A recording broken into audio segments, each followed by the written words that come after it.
Hello everyone. Today we will discuss about the electrochemistry chapter.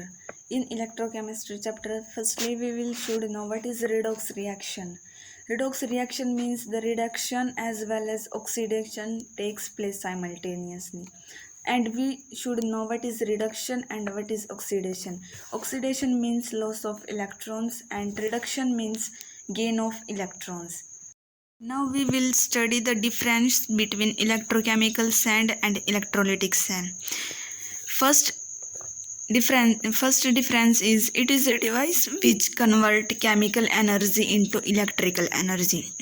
Electrochemical cell में क्या होता है, ये केमिकल एनर्जी को इलेक्ट्रिकल एनर्जी में कन्वर्ट करते हैं और इलेक्ट्रोलिटिक सेल में इसका उल्टा होता है. इलेक्ट्रोलिटिक सेल में इलेक्ट्रिकल एनर्जी को केमिकल एनर्जी में चेंज किया जाता है. सेकंड इसका डिफरेंस क्या है, रिडॉक्स रिएक्शन इसमें स्पॉन्टेनियस होती है और ये रिस्पॉन्सिबल होता है प्रोडक्शन ऑफ इलेक्ट्रिक एनर्जी. इसमें रिडॉक्स रिएक्शन नॉन स्पॉन्टेनियस होती है. Third one is the two half cells are set up in different vessels.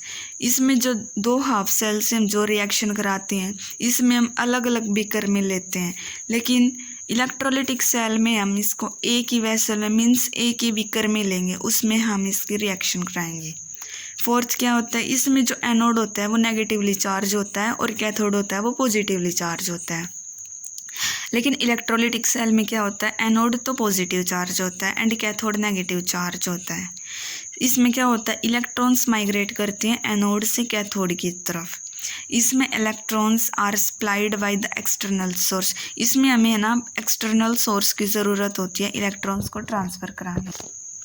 अब हम इलेक्ट्रोकेमिकल सीरीज़ के बारे में देखते हैं, ये क्या होता है.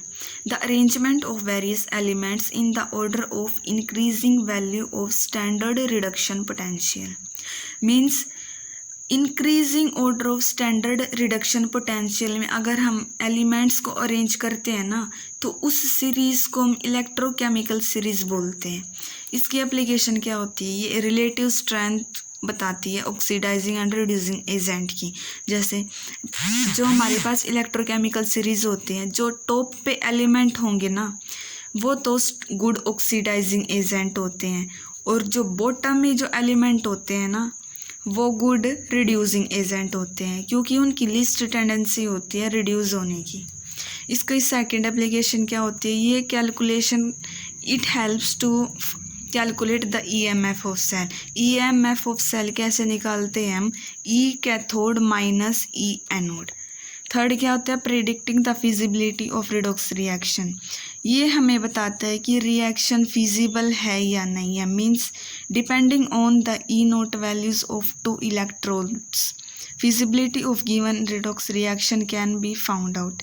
मीन्स रिडॉक्स रिएक्शन फिजिबल कब होगी, जब जो हायर पोटेंशियल मीन्स मतलब a redox reaction is feasible only if the electrodes which has higher potential. अगर जिस एलिमेंट का रिडॉक्स मतलब जिस एलिमेंट का पोटेंशियल हायर होगा वो फिजिबल होगी, मीन्स एक्सेप्ट करेगी वो इलेक्ट्रॉन्स को, और जो इलेक्ट्रॉन्स जिसका लोअर रिडक्शन पोटेंशियल होगा वो ऑक्सीडाइज्ड होगा. Now last application is it helps to predict whether a metal can liberate hydrogen from acid और नॉट. जैसे metals like zinc, magnesium, nickel ये लिबरेट करते हैं हाइड्रोजन गैस को, जबकि जो मेटल्स लाइक जैसे कॉपर और सिल्वर होती है वो हाइड्रोजन गैस मतलब हाइड्रोजन गैस लिबरेट नहीं करते. अगर हम इसको जनरली देखें तो वो मेटल्स लिबरेट करेंगी हाइड्रोजन गैस को जिनकी नेगेटिव वैल्यू होती है रिडक्शन पोटेंशियल की.